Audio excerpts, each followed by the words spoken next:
هنا عماد النحاس يضغط النادي المصري تاني، دربكه يتلخبطها في نص ال 18، اماميه جميله جدا يا ولد، لعيب العرضيه خطيره، هوبا جول مش ممكن النادي المصري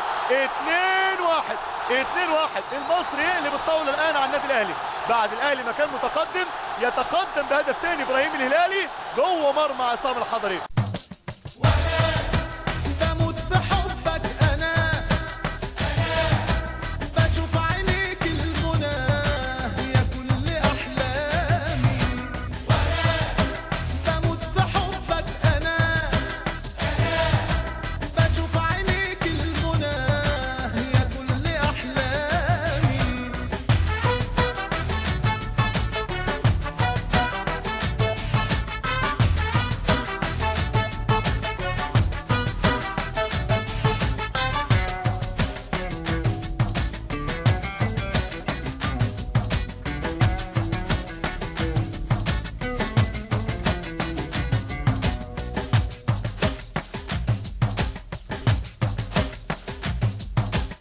بين ايديك انا يا حبيبي يا حبيبي